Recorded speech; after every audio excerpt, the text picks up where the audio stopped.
Salam sejahtera bagi kita semua. Perkenalkan, nama saya Theo Joni Hartanto. Sehari-harinya saya mengajar dan bertugas di program studi Pendidikan Fisika Fakultas Keguruan dan Ilmu Pendidikan Universitas Palangkaraya. Pada kesempatan kali ini saya akan menyampaikan tentang mata kuliah yang saya ampu di program studi Pendidikan Fisika. Salah satunya adalah mata kuliah Elektronika Dasar 1 yang merupakan salah satu mata kuliah wajib di program studi Pendidikan Fisika. Mata kuliah Elektronika Dasar 1 ini terdiri dari teori dan praktik. Untuk lingkup materinya, di mata kuliah Elektronika Dasar 1 mencakup dasar-dasar elektronika seperti arus arah, arus bolak-balik, kemudian analisis Thevenin dan Norton, komponen pasif, dan rangkaian arus bolak-balik, misalnya rangkaian resistif, induktif, dan rangkaian kapasitif. Selain itu, di mata kuliah Elektronika Dasar 1 ini juga terkait dengan praktik, baik itu praktik berkaitan dengan rangkaian listrik arus searah dan juga praktik berkaitan dengan rangkaian listrik arus bolak-balik. Melalui mata kuliah Elektronika Dasar 1 ini diharapkan mahasiswa memiliki kemampuan berpikir kritis dan menggunakan konsep-konsep untuk menyelesaikan permasalahan-permasalahan terkait dengan dasar-dasar elektronika, khususnya berkaitan dengan rangkaian listrik arus searah dan rangkaian listrik arus bolak-balik, baik itu secara kualitatif maupun kuantitatif. Selain itu, melalui mata kuliah Elektronika Dasar 1 ini, mahasiswa diharapkan mampu dalam merancang dan melaksanakan kegiatan praktikum atau kegiatan percobaan yang berkaitan dengan dasar-dasar elektronika. Selain itu, mata kuliah Elektronika Dasar 1 ini sebagai syarat bagi mahasiswa untuk menempuh mata kuliah berikutnya, yaitu mata kuliah Elektronika Dasar kedua. Pembelajaran dalam mata kuliah Elektronika Dasar 1 dilaksanakan dengan menggunakan pendekatan integratif yang mengkombinasikan antara teori dan praktik, misalkan melalui model pembelajaran berbasis inquiry atau menggunakan pembelajaran berbasis project. Harapannya adalah mahasiswa selain memahami secara teori, mereka juga bisa membuktikan secara nyata teori-teori tersebut melalui kegiatan praktik atau percobaan. Dengan melakukan pendekatan semacam ini dalam pembelajaran, diharapkan bisa membekali mahasiswa calon guru ketika nantinya mereka terjun sebagai guru di sekolah menengah. Salah satu materi pada mata kuliah Elektronika Dasar 1 ini berkaitan dengan hukum Ohm, yaitu yang mempelajari hubungan antara tegangan listrik, kuat arus listrik, dan hambatan.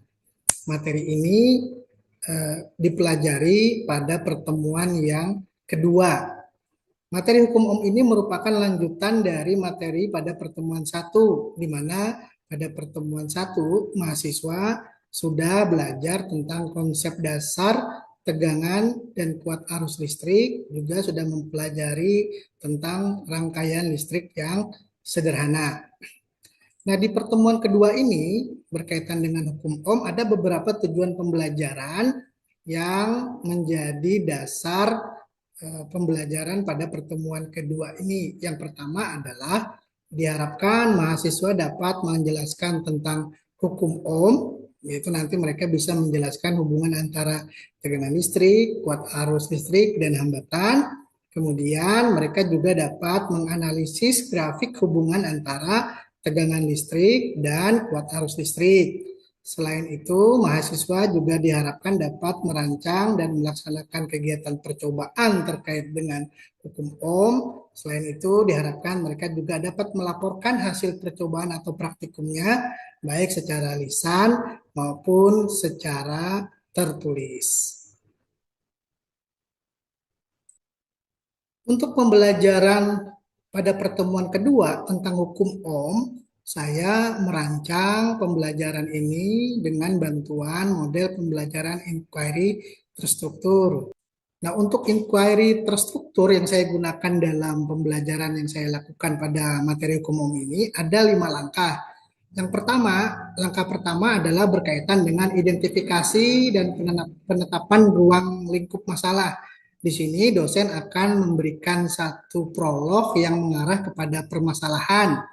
Lalu nanti mahasiswa akan merumuskan permasalahan. Dalam hal ini, permasalahannya adalah berkaitan dengan bagaimana hubungan antara tegangan listrik dan kuat arus listrik dalam suatu rangkaian. Ini yang menjadi core, ini yang menjadi inti dari permasalahan yang akan diselesaikan oleh mahasiswa melalui kegiatan praktikum atau percobaan. Kepada tahap pembelajaran yang kedua, yaitu merencanakan dan memberikan prediksi hasil.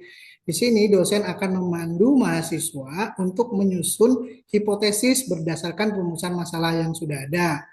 Kemudian di sini juga dosen akan memandu mahasiswa menyusun atau mengidentifikasi variabel-variabel yang akan digunakan di dalam proses percobaan atau praktikum, serta di sini dosen akan memberikan panduan yang sudah tertulis dalam lembar kerja. Ke tahap yang ketiga, yaitu penyelidikan untuk pengumpulan data. Di sini dosen akan membimbing mahasiswa untuk melakukan kegiatan praktikum atau percobaan. Di sana akan ada aktivitas merangkai rangkaian, kemudian mereka mengukur nilai tegangan menggunakan voltmeter, kemudian di sana akan ada aktivitas mengukur kuat arus listrik yang terbaca di ammeter, kemudian di sana akan ada proses mereka mencatat data hasil pengukuran yang pada lembar kerja yang sudah saya sediakan. Sampai nanti mereka bisa menemukan pola hubungan antara variabel-variabel berdasarkan data yang sudah mereka peroleh. Di tahap berikutnya, interpretasi data dan mengembangkan kesimpulan. Di sini dosen membimbing mahasiswa untuk mengolah data yang sudah mereka kumpulkan, kemudian memandu mahasiswa untuk menyimpulkan hasil dari praktikum atau percobaan yang mereka lakukan, dan juga akan ada presentasi dari tiap-tiap kelompok terkait dengan hasil pekerjaan yang mereka lakukan. Nah, di bagian akhir, di bagian refleksi, di sini dosen akan memberikan penguatan materi terkait dengan hukum Ohm berdasarkan proses praktikum atau percobaan yang sudah mereka lakukan. Kemudian di sini juga akan dilakukan refleksi dari mahasiswa berkaitan dengan proses pembelajaran yang sudah mereka lakukan. Kemudian di dalam perkuliahan atau pembelajaran ini saya melakukan penilaian itu ada dua. Yang pertama adalah penilaian atau assessment for learning dan assessment of learning. Assessment for learning-nya saya lakukan penilaian saat pembelajaran itu berlangsung. Sebagai contoh, saya akan melakukan penilaian saat mahasiswa bekerja dalam kelompoknya pada saat percobaan atau praktikum. Kemudian assessment for learning lain di bagian akhir setelah mahasiswa melakukan refleksi bersama dosen, maka saya akan melemparkan satu pertanyaan yang berkaitan dengan analisa grafik hubungan antara tegangan dan arus listrik. Sedangkan untuk assessment of learning, saya akan memberikan bentuk penugasan di rumah terkait dengan penilaian untuk tujuan pembelajaran yang sudah saya tetapkan. Itulah gambaran umum pembelajaran untuk materi hukum Ohm pada pertemuan kedua yang saya lakukan pada mata kuliah elektronika dasar 1. Oke, selamat pagi rekan-rekan mahasiswa semua. Pagi. Keadaannya sehat? Sehat. Hari ini kita seperti jadwal yang sudah ditentukan, kita akan mengikuti mata kuliah elektronika dasar 1. Tema yang mau kita pelajari hari ini adalah hukum Ohm, hubungan antara tegangan listrik dan kuat arus listrik. Untuk melanjutkan pertemuan kita sebelumnya. Hanya saja sekarang kita berada di dalam laboratorium karena memang kegiatan perkuliahan hari ini ada hubungannya dengan praktik topik hukum Ohm. Tapi sebelum kita mulai perkuliahan ini, sebaiknya kita memulai dulu dengan berdoa supaya kegiatan perkuliahan kita di hari ini bisa berjalan dengan baik. Berdoa dimulai.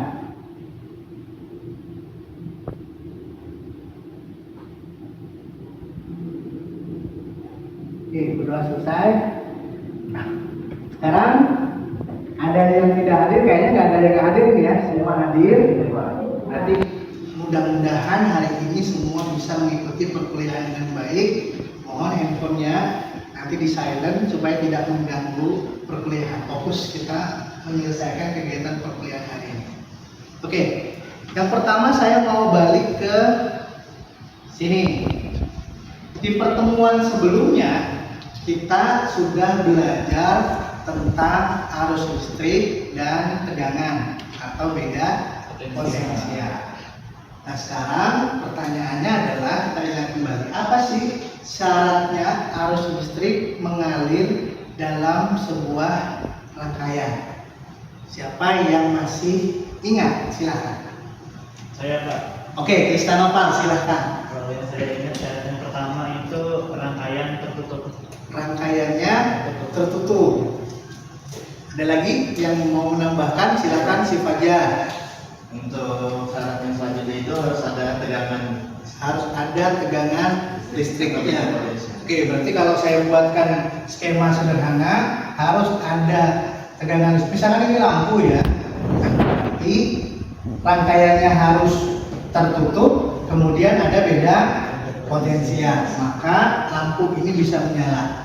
Itu syarat. Apa syarat arus listrik mengalir pada suatu rangkaian? Harus rangkaiannya tertutup, kemudian ada beda potensial atau tegangan listrik. Itu sudah kita pelajari di minggu yang lalu di pertemuan sebelumnya, bahwa syaratnya satu rangkaian tertutup, kemudian ada beda potensial atau tegangan listrik pada rangkaian. Secara detailnya, mengapa harus ada rangkaian yang tertutup, harus ada beda potensial? Karena saya buat, kenapa harus ada beda potensial? Harus ada beda potensial supaya apa? Supaya memunculkan medan listrik. Medan listrik nanti menghasilkan apa? Menghasilkan gaya, mendorong elektronnya untuk bergerak sehingga muncul arus listrik. Berarti si arus listrik ini dihasilkan oleh siapa? Coba lihat ke depan.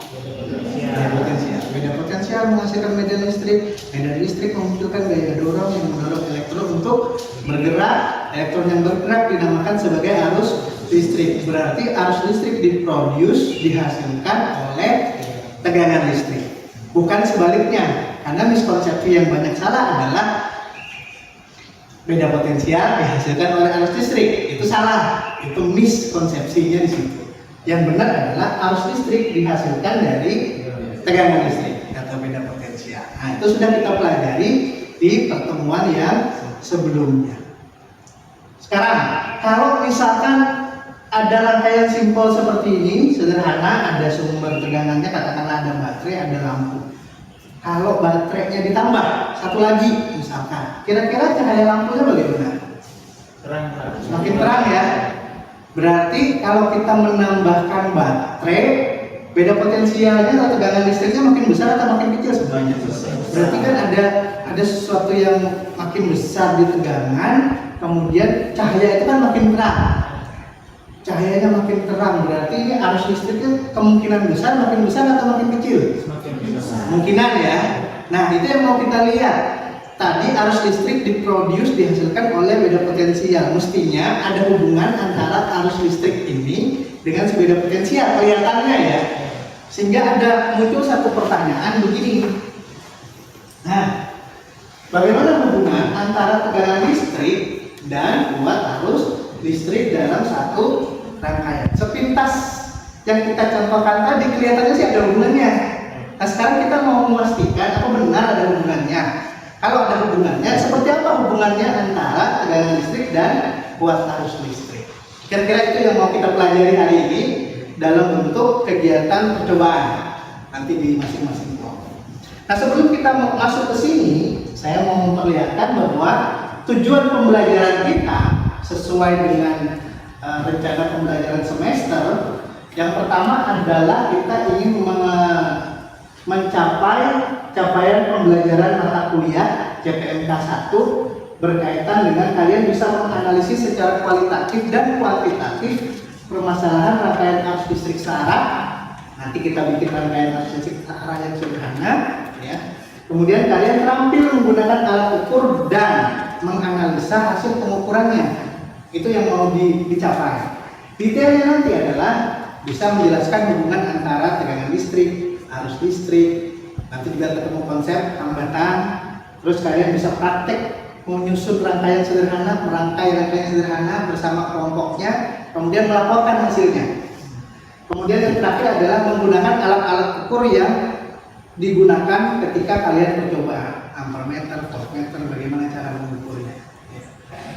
Oke, semua sudah siap di kelompok masing-masing? Sudah. Oke, sudah siap ya. Jadi di depan kalian semua sudah ada alat dan bahan yang akan digunakan untuk praktik atau percobaan tentang hukum Ohm. Topik kita tadi menemukan hubungan antara tegangan listrik dan kuat arus listrik. Jadi silahkan dibaca petunjuk yang ada di lembar kerja. Kemudian tadi rumusan masalahnya sudah ada, pertanyaannya sudah ada. Bagaimanakah hubungan antara tegangan listrik dan kuat arus listrik? Kalian tinggal menyusun, diskusikan dalam kelompok masing-masing.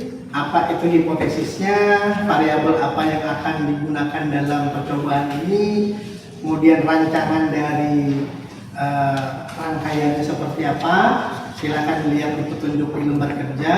Kemudian data apa yang akan kalian temukan juga petunjuknya ada di lembar kerja.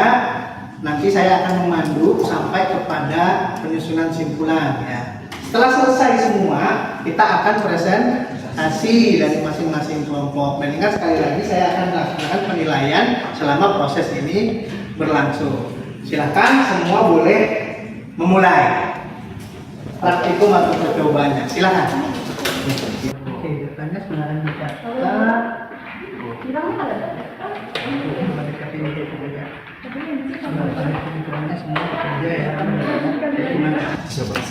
Oke, rangkaiannya dibikin seri.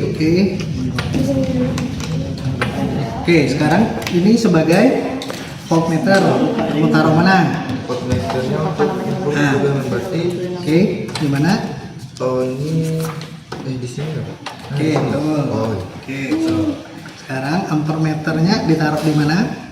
untuk mengukur arus Lihat di panduan ini. berarti di sini. Silakan dibuka jembatan penghubungnya. Ya, oke. Terus Ya, betul. di sini. Iya.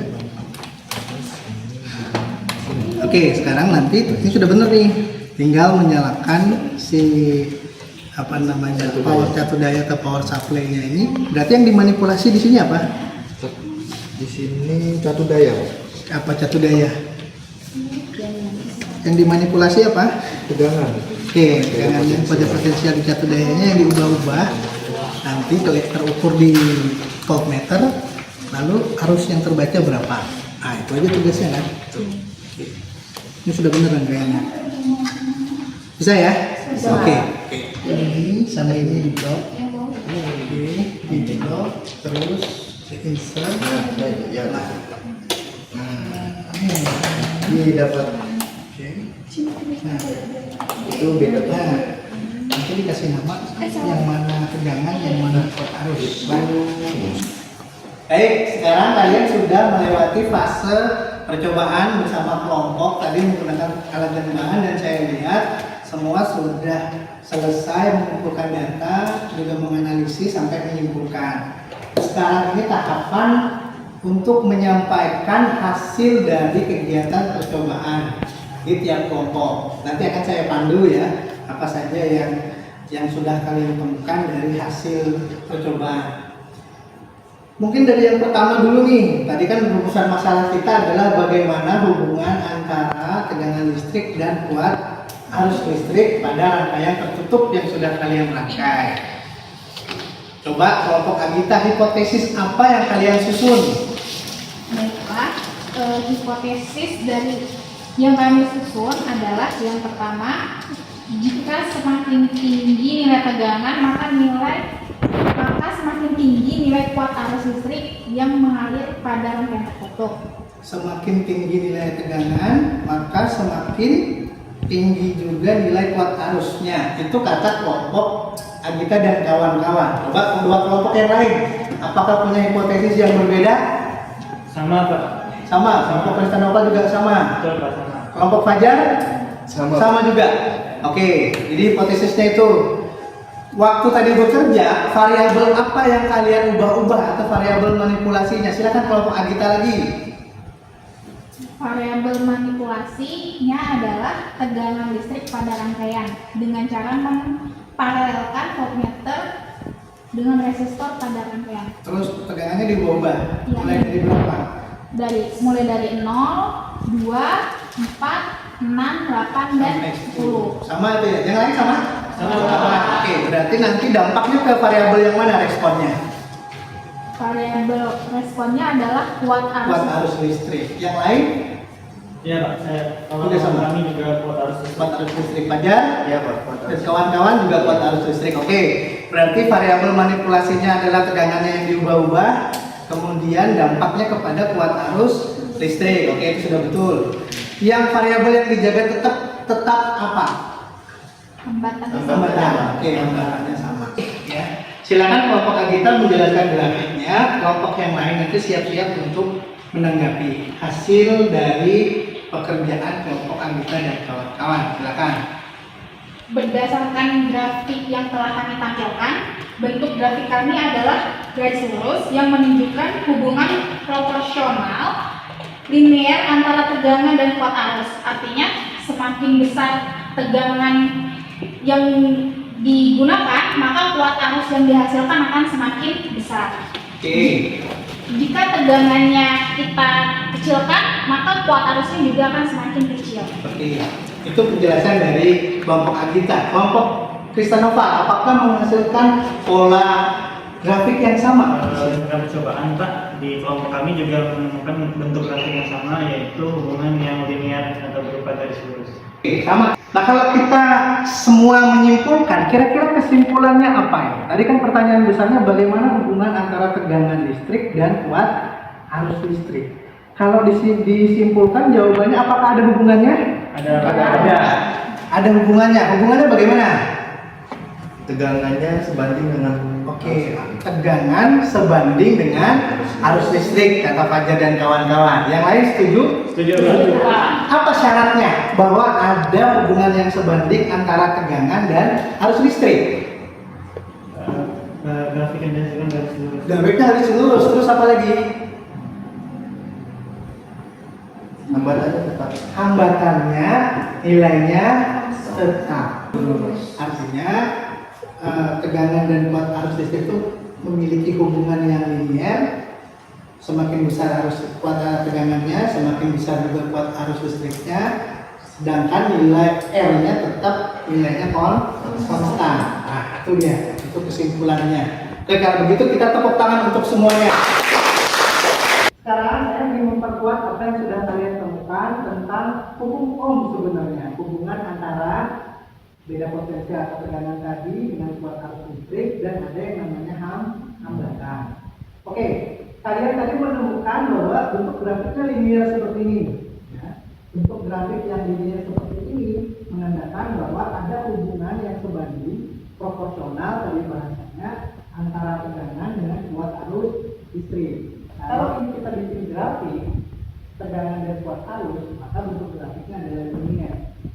Nah, ada sesuatu yang disampaikan oleh si grafik ini, si data ini. Coba kita sama-sama perhatikan. Kalau misalkan si tegangan P itu kita bagikan dengan kuat arus I, katakanlah ini 0 startnya ya. 1,5 dibagi 0,75 berapa? 2. 3 dibagi 1,5 2. Dan seterusnya ini akan menghasilkan satu nilai yang sama, yaitu 2. Punya siapa? Ya, punya R, punya hambatan. Berarti kita bisa menambahkan ini semua. Maka nanti grafiknya kalau hambatannya nilainya tetap tidak berubah, misalkan tidak berubah karena indikator ya, semua tetap nilainya 2 ohm, maka hubungan antara tegangan dan kuat arus itu bentuknya adalah garis lurus, garis yang linear, proporsional. Sehingga nanti kesimpulan kita harus seperti tadi, bahwa tegangan sebanding dengan kuat arus listrik yang mengalir dari satu komponen saat hambatan kontak. Penting bagi kalian dulu untuk menjelaskan ini ke siswa di sekolah nanti ketika kalian jadi guru. Misalkan kita punya grafik kayak ini, saya meminta siswa saya untuk menentukan berapa sih nilai hambatan kalau kita gunakan analisa grafik. Jadi ada tegangan atau beda potensial dalam satuan volt, di sini ada kuat arus listrik dengan satuan ampere. Seperti contoh di sini, saya mengambil dalam rentang 20 dan 25 volt, berarti delta P-nya adalah 25 dikurang 20, berarti ada 5 volt ya. Terus untuk delta I-nya itu 5 dikurang 4, 1 ampere. Berarti karena tadi P sama dengan I kali R, maka R adalah P dibagi I. Dalam hal ini adalah delta P dan delta I, konteks ini ya. Delta P-nya berapa? 5 volt. Kemudian I-nya berapa? 5. Maka nilai hambatan yang menghasilkan grafik seperti ini berapa? 5. Itu analisis grafiknya. Sekarang Bapak sudah menjelaskan analisis grafik tadi. Silahkan sekarang ini ada contoh 3 grafik hubungan antara tegangan dan kuat arus. Coba ditentukan berapa nilai hambatan dari masing-masing grafik ini. Siapa yang bisa? Saya Pak. Oke, Kristanova, silakan.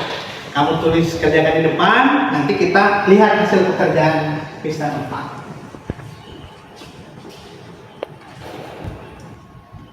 Oke, terima kasih. Kita berikan tepuk tangan dulu. Oke, dari jawaban Kristanova, grafik merah ini nilai hambatan adalah 1 ohm, grafik yang hijau ini adalah 1,5 ohm, grafik yang biru adalah 2 ohm, dengan membandingkan antara V dan I. Jadi ini namanya analisa grafik. Ini sudah betul. Mudah-mudahan nanti kalau ada soal yang serupa semua bisa menyelesaikannya. Oke, sekarang kita review lagi ke belakang. Hari ini kita sudah belajar apa? Silahkan. Hukum ohm. Hukum ohm itu tadi bunyinya apa? Semakin besar tegangan yang diberikan, maka nilai kuat arusnya akan semakin besar dengan hambatan yang konstan. Hambatan yang konstan. Ada lagi? Sama. Atau bahasanya adalah ada hubungan yang proporsional antara tegangan dan kuat arus listrik selama nilai hambatannya tidak berubah. Kemudian menghasilkan grafik yang bentuknya linear. Grafik itu bisa dianalisis. Kita bisa menentukan nilai hambatan dari nilai grafiknya. Oke ya. Jadi semua sudah bisa menyelesaikan tugasnya hari ini dengan baik. Saya sudah melakukan penilaian dan sepertinya sih kecenderungannya bagus-bagus semua. Tapi nanti ada bentuk penugasan yang harus kalian kerjakan di rumah masing-masing, yaitu membuat laporan hasil pekerjaan tadi. Kemudian juga ada beberapa pertanyaan yang berkaitan dengan materi kita hari ini. Oke, saya rasa itu kita tutup bersama. Terima kasih, selamat pagi, kita tepuk tangan dulu.